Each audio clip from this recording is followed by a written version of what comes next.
Just stop it. The run-of-the-mill, cheesy, humdrum bullshit status quo just tires me out. What fascinates me are the industry disruptors, the superhuman frontiersmen or women who go through hell to achieve their goals. Join me as we meet and learn from those mavericks, rebels, and business leaders that aren't afraid to piss off the establishment in order to make radical change for good. Sponsored by Johto PR, the disruptive anti-PR firm that murders your competition with cinder blocks and cyanide. This is Disruption Interruption. Welcome back, everybody, to Disruption Interruption. I'm your host, KJ, and we're here today to talk to another industry leader that has steered off the lame, tired path of the status quo. Today's guest has been disrupting for over 25 years. He's got extensive startup experience in many countries, US, New Zealand, Australia, and Saudi Arabia.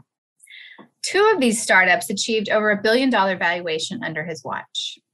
In fact, if any of you know this company, he's the founding member of a national New Zealand telecommunication company called 2 Degrees Mobile. We're talking to him today because he's disrupting financial services. He and his co-founders are building all the financial products people are familiar with, but in the metaverse, powered by digital assets, but also powered outside of the metaverse so people can still partake in the economy. Coming to us live from Austin, Texas, please welcome our disruptor, Neeraj Satija, CTO of Lucrisma. Thanks for the wonderful introduction, KJ. I appreciate all the nice words you said about me, but one of my core beliefs is innovation, and disruptive innovation is something that propels the space forward and helps the humanity overall based on how it's applied. And that's what attracted me to your podcast in the first place, was that disruption, the word disruption. So thanks for having me. Oh, you're very welcome. Thank you. Well, I have to say that the disruptors that have been on this podcast have all had a vision towards the greater good. And you fit within that. And my very first question to you, I ask every disruptor, right? But for you, you've done a lot of innovation, you've done a lot of disruption, right? What is your main number one ingredient for disruptive innovation? Without any doubt, it is education and the urge to demystify a lot of these concepts that are opaque, sometimes deliberately kept opaque. So make them transparent for the regular folks to understand. And my latest and current startup, Lucrisma, has its genesis from the same ingredient. So I'm going to quickly narrate a story. Please. From last year. So I got 2 kids, both teenagers now. And like any parent who wants their kids to learn some of these life skills, I wanted both my kids to invest in cryptocurrencies and also understand the value of financial discipline, the discipline of regular investment, the discipline of understanding these financial concepts. So I looked around to see where can I turn to, which application or which website can I turn to educate them on some of these concepts. And I didn't find any. I found some companies that were doing play to earn games or some of these interesting formats, but they were still complex and overwhelming for teenagers, but also people who are not very familiar with these terms to understand. So that's what triggered the genesis of Lucrisma. But throughout my career, the urge to educate and demystify some of these complex concepts for my customers has been the trigger for a lot of the innovation I've done. Right. Well, and that has a long long-term survival concept. It's long-reaching, is education, right? Yeah. Yeah. I find it very interesting, and it's very true. We have these complex and overwhelming data systems, training on financial systems, finance, economics, period. And, you mentioned deliberately kept opaque, right? And that's very true. It's very easy to insert the latest fad that might be good for a vested interest when financial literacy is kept opaque deliberately, right? Yeah, absolutely. We have a large generation, millennials, and then we have other generations like your children that are, I forget what generation that is, right? That are coming up that overwhelmingly need education in finances and economics, right? If our economy and if our world is going to be projected forward, right? Absolutely. What do you feel like, we're going to talk about putting financial services and products and digital assets in the metaverse, right? But let's look at the status quo right now, right? That is deliberately kept opaque or, very confusing, a lot of terminology and jargon people don't understand. Tell me the status quo that Lucrisma is going to resolve or, educate to resolve. Like, tell me what it looks like now. So, KJ, the current status is in terms of financial services specifically, it's firmly entrenched in the Web 2.0 world. So the web has transitioned from the 70s and 80s when the Web 1.0 came along, and you saw a lot of these static websites come up. And then towards the 90s and early 2000s is when Web 2.0 came along, where businesses sprung up that offered account management capabilities to its users. That's when a lot of these successful companies that you and I are familiar with, the Amazons and the Ubers and the e-banking systems came along, right? A lot of these platforms, while they allow for the end user to have a degree of freedom and autonomy, they are still very centralized in their nature. When I say centralized, there is usually a middleman or a number of middlemen in between the customer and the service provider. These middlemen are sometimes a legal requirement, but most often it's just done to facilitate the trade and make it easy for the end customers, because once again, the education is not up to the financial literacy is not up to the level which would enable these guys, the end users, to understand these concepts. Now, because of these middlemen, each transaction takes time. It's error prone because most of these middlemen are usually people. So there is, human error. Yes. And also it's time consuming, right? Because when you add these layers, everybody has to do their process to approve or review them. So it's slow, error prone, and expensive. Also, a lot of it is bound for good or bad by a lot of regulatory landscape, which makes it, which safeguards the end customers in some aspects, but also makes it very regimented and restricted in what can be done. As a result, you'll find that there are either these massive companies with trillions of dollars of assets under management, likes of Fidelity, likes of BlackRock, likes of Merrill Lynch, etc., or more smaller niche players that are restricted to a certain region, because taking regulatory compliance for each region, for each state, for each country takes a lot of effort and money, right? So you'll find a small number of these multinationals that are ubiquitous. You'll find them everywhere you go, offering almost all kinds of financial products under the sun. Or the second category is these smaller, very niche, very focused, but sometimes very restricted to a certain region companies.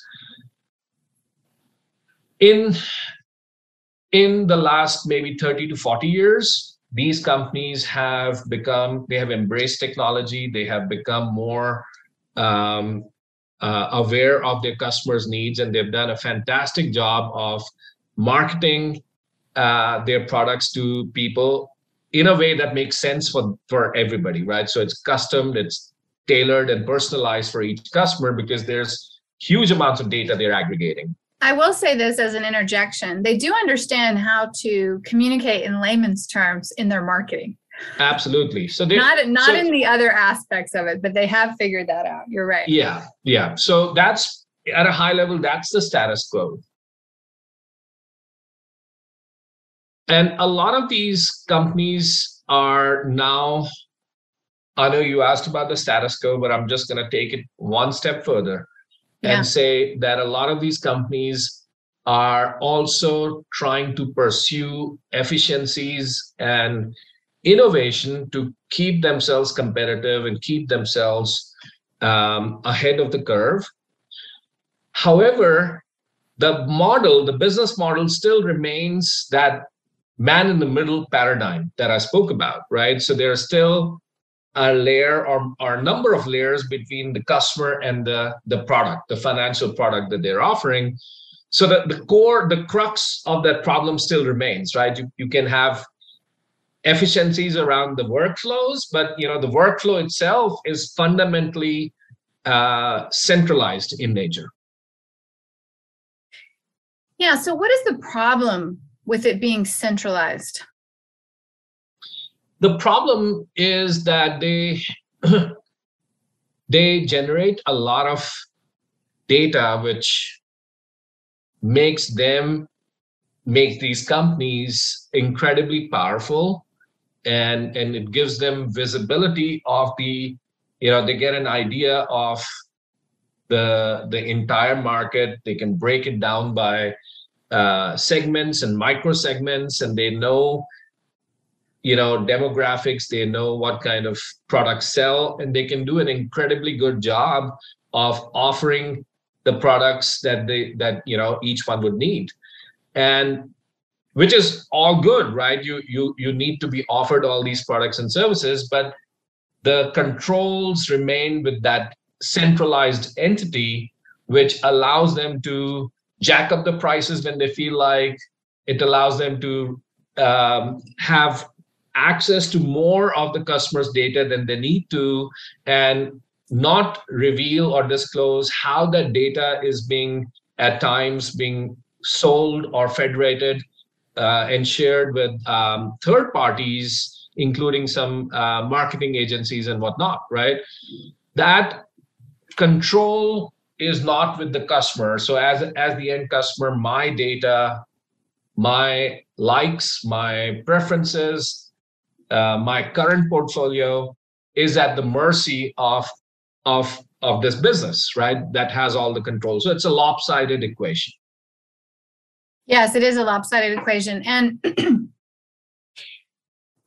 with decentralization happening, right? It's happening because there is this pent-up demand and awareness of consumers that I don't like being controlled like this. No longer is it okay. And I know more now. Prices are getting jacked up. My data is being shared. The data is not mine, right? And we're dealing with the very livelihood of these people's lives, right? Absolutely.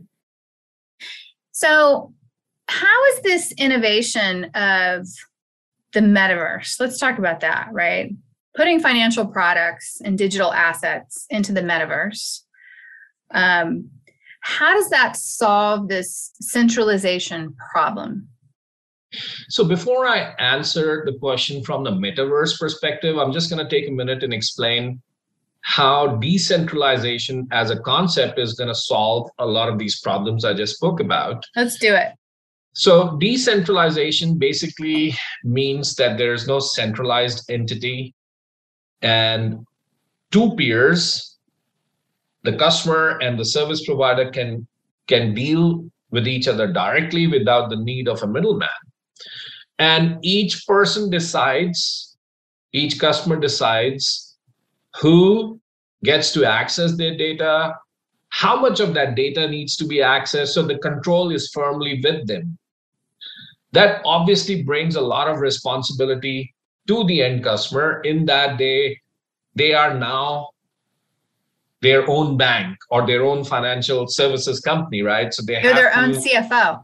They're their own CFO, right? So they have to have the discipline of managing these assets, these financial assets, from as an investment, as a security. So they need to make sure that they're taking all precautions to not share their private keys with somebody else. So there's a whole lot of education and discipline that is now the responsibility of each customer. Mm-hmm. Previously, this control was with the bank, or the financial company that was responsible for storing and securing each customer's data, making sure it doesn't fall into the wrong hands, and it's compliant. It can be audited. All those things that the regulatory landscape wanted them to do. So it's a change in paradigm, right? And this the big benefit of this changed paradigm, KJ, is that this can now enable even the small investors, even people with, that are not investing millions of dollars, people that are not accredited, to get equal opportunities to some of these investment events that they previously, or in the centralized world, would have no access to.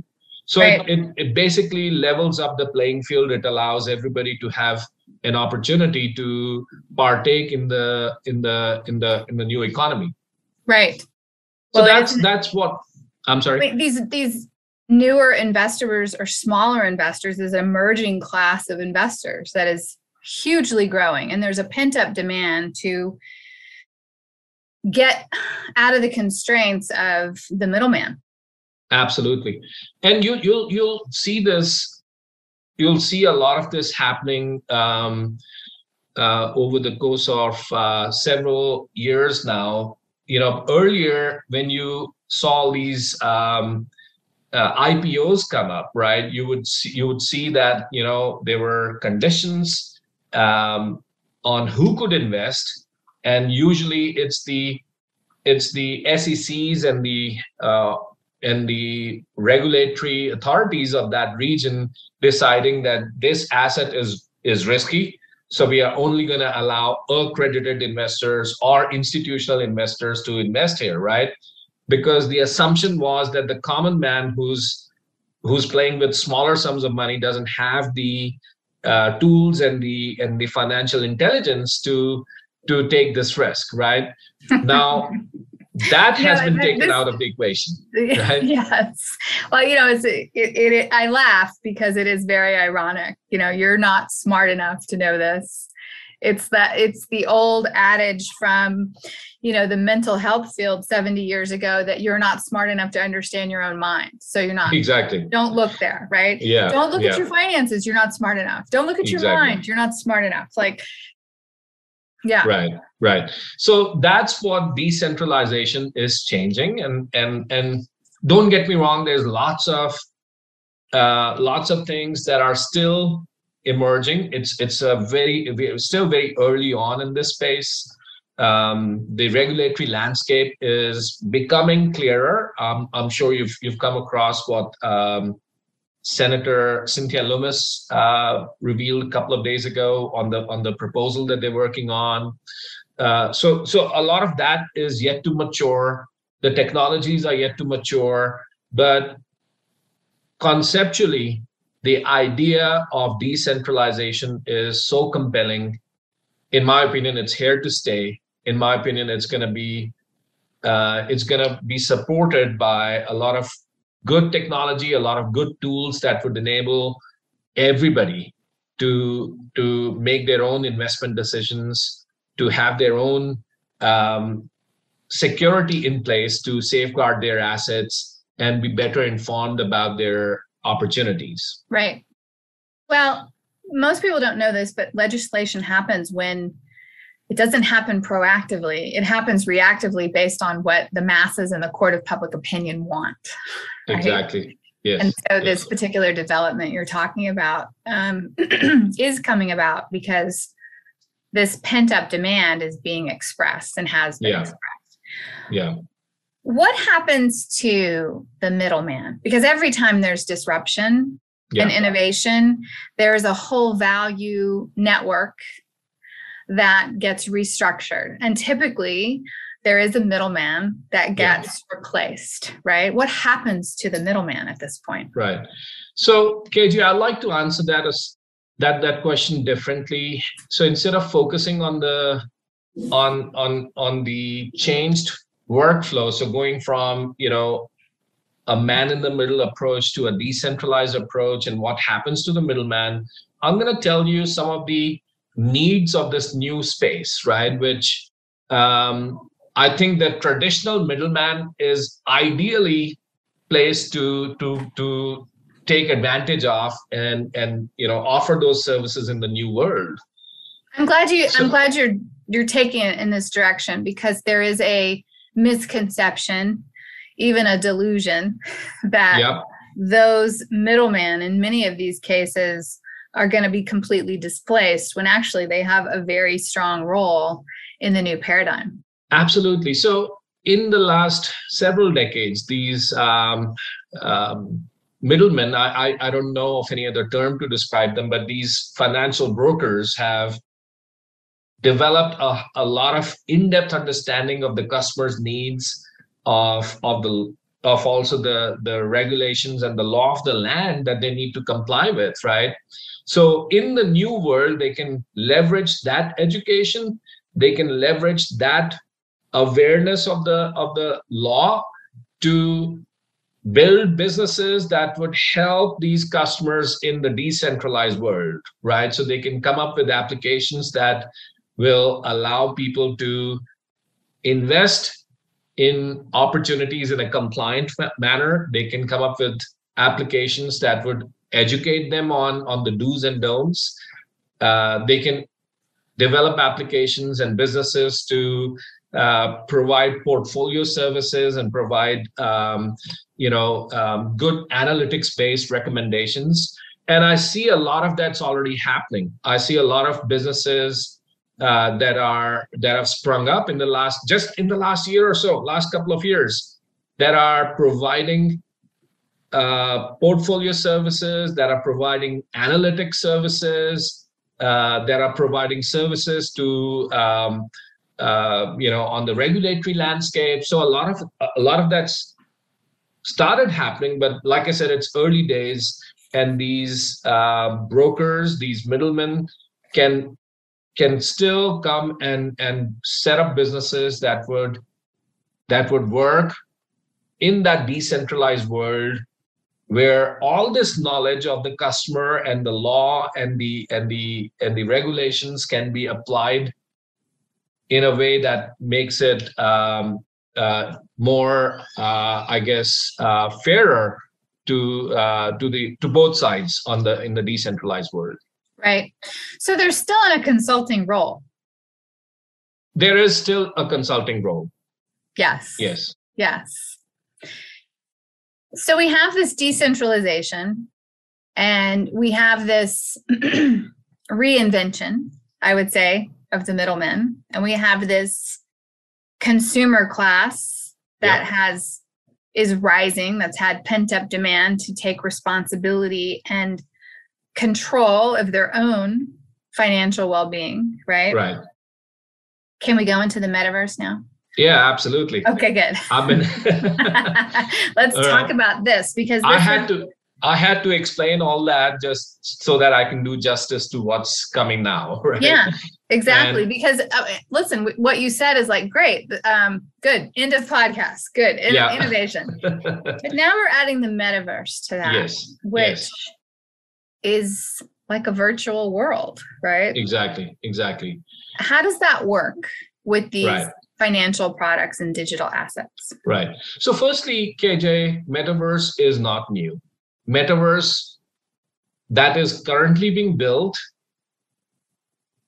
the visual element of it has existed for several years, right? So games like Roblox and Minecraft and all these immersive, lifelike, three-dimensional games gave you the flavor that the new metaverse is trying to give, right? Which is so in these games that I just spoke about, they were offering the users the experience of being in the middle of that world, in that virtual world, right? So they could look around in a three-dimensional reality. They could,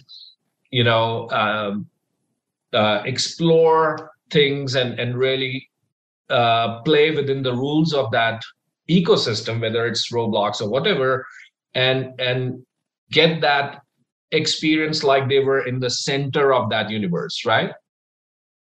The new metaverse that's being built, is the difference between Roblox and this is that this is going to be built on top of a blockchain. So the decentralization aspect that we just spoke about is at the foundation of this new metaverse.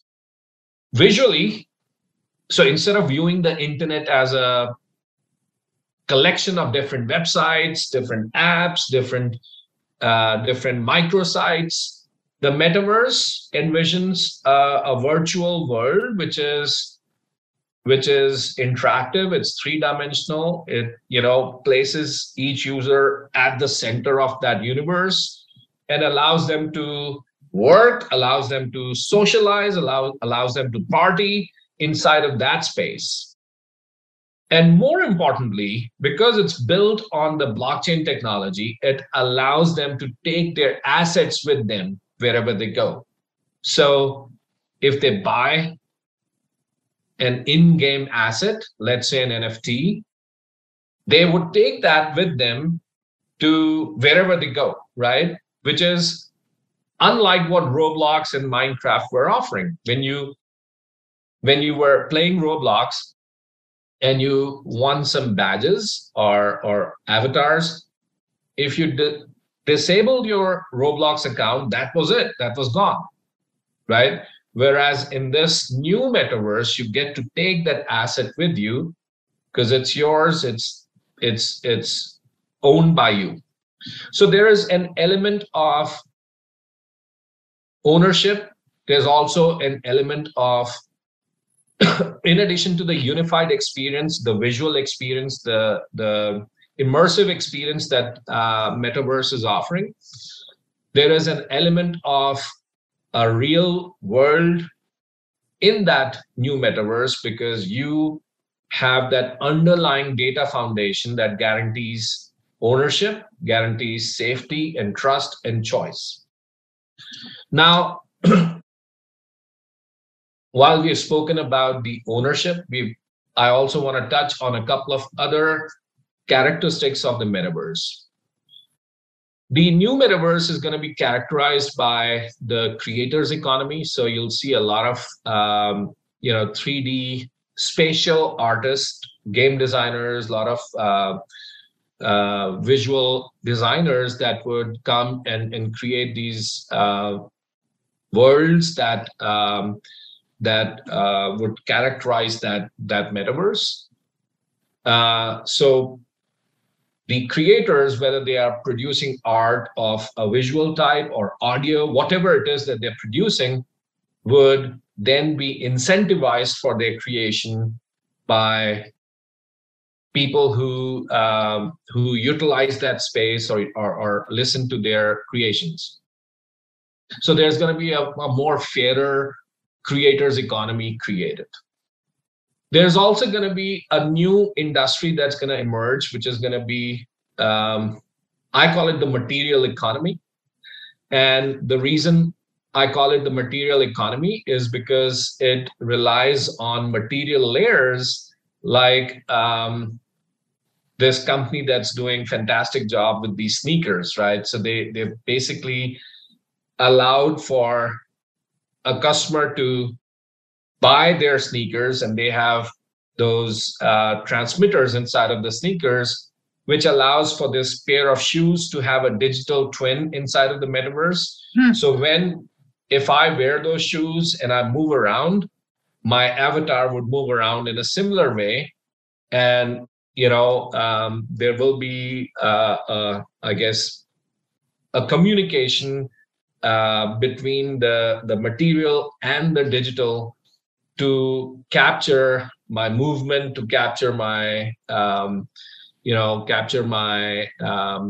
motion in ways that have not been done before. So it's definitely getting into that more realistic, experiential world. Now, where Lucrisma comes into this is, I'm going to connect this to my research last year when I was trying to educate my kids, and I could not really find anything. I saw Metaverse as a perfect opportunity for me to create this company where all these financial products and services that we want to offer, our customers can go and play with them. They can interact with them. They can really understand what a Web3 wallet looks like. How can they add a Bitcoin or an Ethereum or any of the crypto of their choice to their wallet? How can they stake their cryptocurrencies to get a certain rate of return? How can they invest in some of these complex financial derivatives that earlier were very opaque and overwhelming, but now they can not only read about it or watch an explainer video, they can see a product model. They can play with that product model and understand these concepts like never before. It's also a personal conviction, which I have carried all through my career, about keeping things transparent, about opening these concepts up so the customers really know what they are investing in or what they're trying to use. Again, from personal experience, that urge or that principle has paid me in ways that I could not even imagine, because it has developed a certain degree of trust in the business, which contributes to that stickiness. And overall, when you build trust with your customers, when they know that you're not trying to keep things opaque or hidden from them, and there is more transparency, they stick to that business. They also have the viral impact of bringing their friends and family into that. So personally, I've gained a lot by following that conviction. And this is what we have taken into Lucrisma as well. So we are building, for all the products that we do, we are building these lifelike, immersive, interactive models where customers can come in and truly understand. And maybe that product is not for them, right? Mm-hmm. And we'd be happy for them to reach that conclusion and not be burnt out, right? But maybe they can explore something else and find something that is more conducive to their investment spectrum. So you're making it a new way of learning. This is immersive learning that you're also disrupting, right? Yes. So I want to be clear, we are not trying to be an e-learning platform. So we're not gonna, just educate on every topic under the sun. We're gonna focus on our products. We're gonna focus on the investments in the decentralized world, and we're going to focus on what relates to our suite of financial services. Right. Makes sense. And when we're talking about investments in this decentralized world, and you have this immersive experience where people can learn and get educated, right? What about those that are not comfortable with the metaverse yet? That's a great question, KJ. I belong to a generation where when we were growing up, we did not have the Oculuses and the all these contraptions that have that are now available. So when I first put an Oculus on, it took a deliberate effort to get comfortable with it, right? To wear it for hours every day. And maybe it's a generational thing, maybe it's a personal thing, I don't know. But I know for a fact that not everybody is going to be wearing those devices, whether it's those Oculus-like glasses or the wristbands or the gloves. Not everybody is going to spend their day wearing those devices for hours every day. So at Lucrisma, we wanted to ensure that those people can also partake in the metaverse economy, and vice versa. People who are in the metaverse can partake in the economy that's, the real world economy. So a lot of this is what drove us to build our bridge, our technology that enables us to create a bridge between the different metaverses on one hand and the real world outside. So people who are, metaverse is poised to be a $13 trillion economy by, if you go by a recent study by Citibank and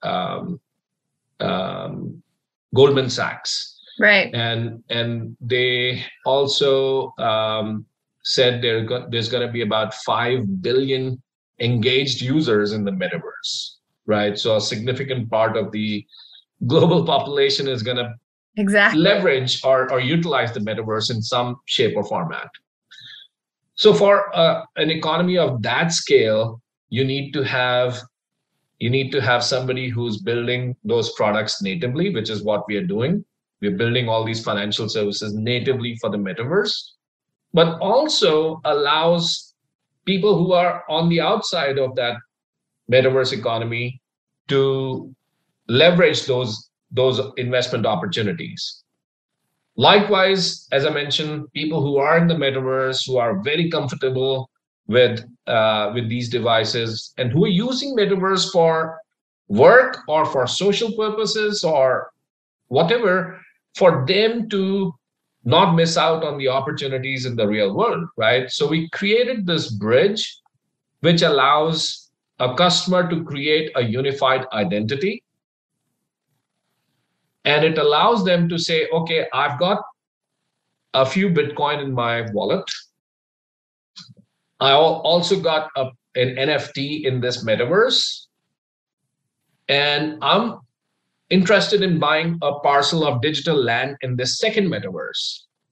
So we allow, by the virtue of this unified identity, to this customer to aggregate their assets in their wallet, which is, whatever Bitcoin they have, that NFT in Metaverse 1, combine them into a portfolio, and then use the power of this aggregated portfolio to maybe take mortgage out for this parcel of land they're trying to buy in the second metaverse. So that's the bridge I talk about. It's a bridge between different metaverses as well as with the outside world. It allows people to aggregate their portfolios so they can invest in other ecosystems and take full leverage of the aggregated portfolio to take out loans, to take out mortgages, to invest and get the maximum out of that combined asset that they own. Yeah, you're really turning the industry on its head here from a very siloed, centralized financial system to a decentralized and able to participate in other ecosystems, financial service network. That's a great way to put it. Yes, so we are trying to make this work for the customer. So in this decentralized world, they are going to have full control of their portfolio. It doesn't matter if some of their portfolio is in Metaverse 1, some of it is in Metaverse 2, so it may be spread all over, but they are able to combine that. They are able to take full advantage of the assets that may be outside of that ecosystem. Yes. Who are the early adopters of this? So we're finding that a lot of companies that are now moving from the DeFi space, so the decentralized finance space, are showing interest in partnering or even developing some of their own products in this space, because they have built they've built some compelling businesses where they have offered decentralized financial services to their customers. They've offered passive income generation opportunities to their customers, but they have not done that in a way that allowed them to take full advantage of the different ecosystems that existed outside of their chains or existed in the metaverses. So we're finding that a lot of these established DeFi and also centralized finance players are showing interest, and we've had some interesting conversations with a few of them. We're also finding that as digital land becomes more useful, so earlier people were just buying a piece of land in a metaverse like Decentraland because it was novelty, it was cool, it was, but they didn't really know what to do with that always, right? But they have now realized that the metaverse is where people are going to work in the future. This is where people are going to hang out and socialize with their network in the future. So they are now building their office spaces and hangouts and lounges and all kinds of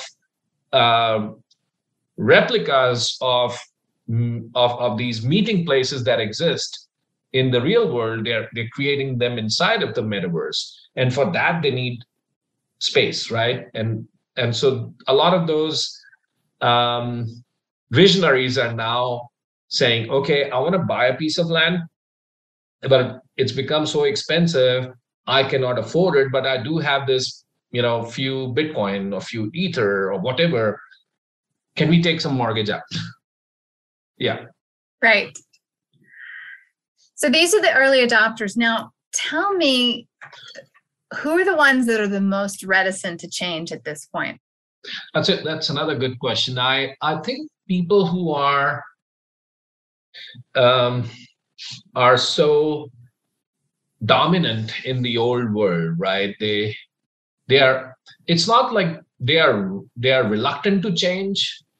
It's more like they are finding it hard to change because the impact of this is so disruptive.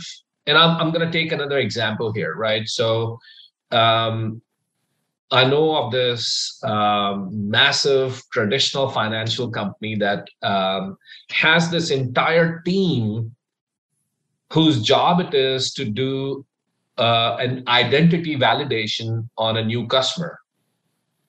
So this team, and it's a big team, all they do is when a new customer comes along, they capture their details, they get their details, their driver's license, their passport, whatever, and they put that through their system to validate, and not just validate on the identity, but also validate on how much credit or how much, how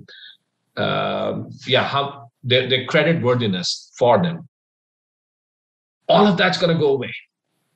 in the new world, right? So that team would need to be repurposed, because now in the new world, there are the onus of getting that identity validated is on the end customer.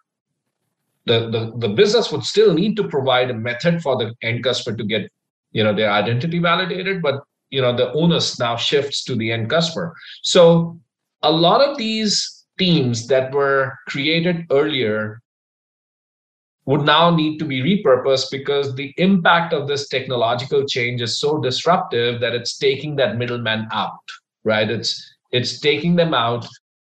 So to answer your question, a lot of the traditional financial services companies, established companies, I believe they understand the benefits of this new world order. They understand the benefits of this new technology, and they want to embrace that change, but they are embracing the change in a way that makes sense for them, keeping their constraints in mind. Resourcing or technology, they got a bunch of legacy systems. To me, where I stand, I understand and respect that position. It's easier for a startup with no baggage, with no legacy apps, to do whatever, right, and embrace this new world order. But for more traditionally in systems that or businesses that were had their workflows and had their resourcing aligned with that workflow, it's not going to be easy. So I appreciate that, but I believe the survivors of this technological and this paradigm change, the survivors are those that are going to embrace the best of the decentralized offering in a way that allows them to do to have their business while keeping the best interest of their customers at heart. Yes. And, this whole decentralization and the prediction of, billions of people that will be participating on this, how do you foresee this changing the industry and the way it operates in the next 5, 10, 15 years? Massive changes. I went to my local bank the other day, and just having a chat to my teller, and she was like, "You are my first customer of the day," and it was like 11 a.m., right? And it's not unusual. People are no longer flocking to these, to the traditional brick and mortar branches of financial services companies or banks or some of these institutions. So you can see that happening already. People are very comfortable with, doing their mobile banking or online banking, and they're very comfortable now with doing a lot of this decentralized finance, a lot of this, crypto finance. I see this trend getting stronger, especially with the advent of the metaverse, because it's, like I said, the experience that the metaverse would be able to offer is so lifelike that once you have tasted that experience, it's going to be disappointing for you to turn to your phone or go to a brick and mortar store. And it's not that you will not have the human interaction that you get in a like a brick and mortar store. When you go in the metaverse, you would still have the ability to interact with the avatar of your banker or your financial advisor, whoever, right? You'll still get that human connection, and it will be in the comforts of your office or your home. So I see this trend exploding. I see this new method of embracing the financial services growing exponentially in the years to come. Yes. And I see the decentralization causing people to be more responsible and demand to be educated on their finances so that they can be successful. I think sometimes it's been too easy to abdicate responsibility to the middlemen, which honestly puts so much pressure on the middlemen and has increased the regulations 1,000-fold, right? Yes. What are the challenges that Lucrisma has right now? So, like any startup, we are trying to raise some funds, and with the market downturn, that's proving to be a little challenging. But that is a challenge for us. Never a dull moment, is it? Yeah, there's never a dull moment. So that combined with because we are trying to have Lucrisma operate in all the regions of the world, obviously in a staggered approach. So we want to start with regions which we have full compliance and regulatory compliance with. So understanding those rules for each region and making sure our product is compatible with them, and then creating communities and campaigns that are specific to the target audience in that region is what we are focused on. It is challenging because we are, like any startup, there's a constraint on the resources we have, so we can only do so much at a certain time. But we want to do a fantastic job of whichever region we start offering our services to. We want our customers to become our ambassadors. So we want to give them a fantastic experience. We want to give them a fantastic rate of return on their investment, and build that trust that I spoke about earlier through education and through fairness. And hopefully with that, replicate that success globally.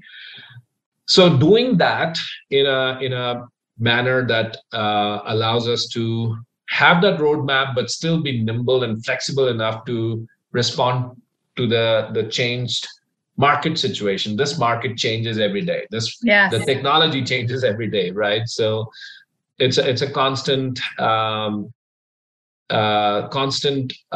need to be aware of where you are and how we need to respond to the changes. Well, you may be a startup, but you do have a successful background of being able to educate and make things transparent for a large groups of people. I mean, let's talk about, was it the telecommunications company? You went from, a startup with no customers to 25% of New Zealand's population, right? And you did that through transparency, education, and fairness, right? Correct. So I think your formula is a successful formula, right? Yeah, I would say so. I think, and it's not like this is something hidden or this is not a secret sauce, but when you apply those principles of educating your customers, of being fair to customers and your partners and your employees and yourself, right? When you apply those principles, you build a business where your brand stands to represent trust. It represents openness and transparency, right? And that invariably leads to customers coming along and customers sticking to you and customers then bringing their friends and family into the fold, right? So this is very fundamental to how I work and how I operate. And I've tried to apply that to all my pursuits, all my businesses. Some with a lot of success, like the unicorn I co-founded in New Zealand, and some have failed, right? But regardless, those guiding principles remain relevant, and I believe even more so now. I agree, even more so now. tell me about little Neeraj. Like, how did you come to adopt these principles, right? Like, was there something in your life that where you just naturally like this? Were there things in your life that caused you to look at this particular aspect of fairness for all that has just developed into your career? So I must give the credit to two sources. One is how my parents inculcated these values of being fair and being a good person, and fairness and transparency comes along with that. But the second entity I would like to give credit to is this marketing company that we engaged for this the phone startup company in New Zealand, where they brainstormed with us on the values that we would like to have the brand stand for. And like with all the good things that you speak about, they were, you want to do all of them. You want to be fair, you want to be transparent, you want to be smart, you want to be all those things, right? But one thing which stood out was being fair to everybody, right? And that's sometimes a utopian dream, but you can at least aspire to do that. And the reason why it especially resonated with me was because the trend and the general understanding is, for most businesses, they keep their customers first, right? That's the center of the universe. But in the process, sometimes they would drive their employees too hard. Sometimes they would, not adequately compensate their partners, or, so there was almost an unhealthy obsession with the customer. Mm-hmm. But the sense of fairness goes beyond just the customer, right? It needs to be fair to everybody in that ecosystem. And it especially resonated with me because if I treat my employees with fairness and respect, and my partners with fairness and respect, the service that they would offer to my customers would be so compelling and so strong that it would automatically allow me to achieve my objectives, right? So that vision, or that when that realization occurred in that session, it made a lot of sense to me, and I embraced that, and I've embraced that throughout my career since. And like I said earlier, it's paid dividends in ways that I could not even imagine. Yes. Not just financially, but also in terms of the feedback we will get on the social media, or the. I'll give you another example. Our marketing budget for that phone company was 1/3 of the competitors. And we were able to get more from that 1/3 marketing budget because the NPS scores were very high. The Net Promoter Score, yes, which basically is a reflection of how happy your customers are with your service. If they're very happy, they become your unpaid ambassadors, and they bring other people to the fold.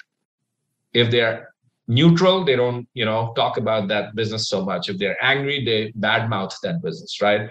So by having a much smaller marketing budget, just because the NPS was high, we were able to build that network into a very credible. I think 1/4 of New Zealand's population uses that. Yes. So, yes, and that's impressive. I will have to say that I think your main ingredient for disruption is fairness. And it is very disruptive in a very harsh world today. Yeah. Yeah. And it still goes back to the human-centric, despite everything being virtual, it goes back to the human-centric need to have connection, which opens the door to accessibility for more. education for more, a leveling a playing field for more. And as much as it sounds like a cliche thing, it is very disruptive in today's world. I agree.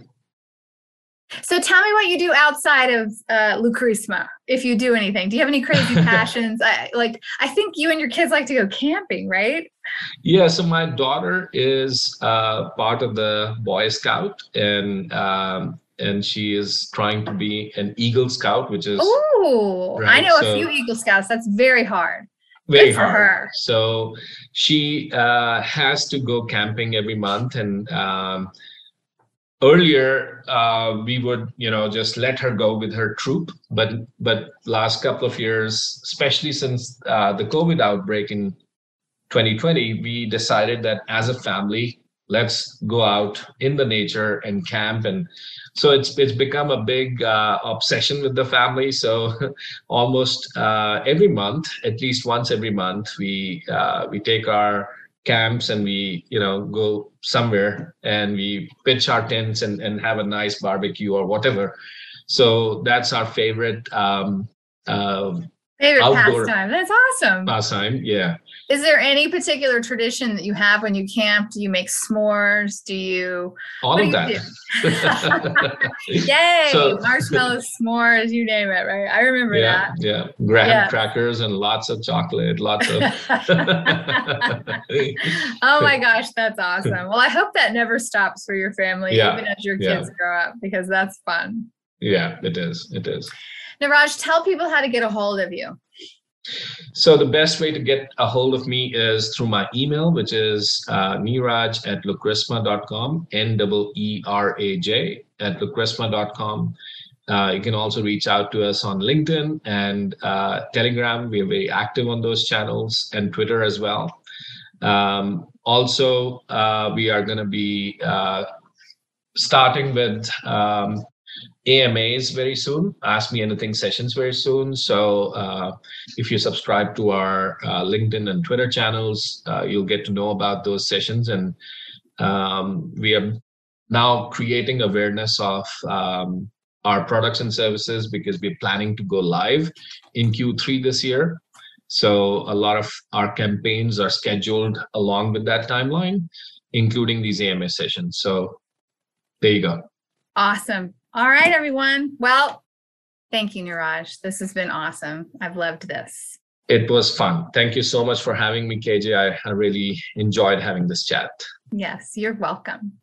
That's a wrap, everyone. If you learned something today, tell someone about this podcast and tell people to go disrupt their markets with some tidbit from the show. Thank you for listening to Disruption Interruption, where we transform lives, change consumer behavior, transfer economics, well, I should say alter economics, and never accept the status quo. Ciao for now. Because we live in a highly litigious society, with America being one of the top litigious countries in the world, here's our legal disclaimer. This information is not intended to be a substitute for professional public relations or legal advice. Do not disregard seeking professional, legal, healthcare, or financial advice, or delay seeking professional PR or legal advice because of something you have heard here. Contact an attorney to obtain advice on any particular legal situation or problem. Use of this podcast or our website or any of its social media or email links do not create an agency-client relationship between Johto PR and the user.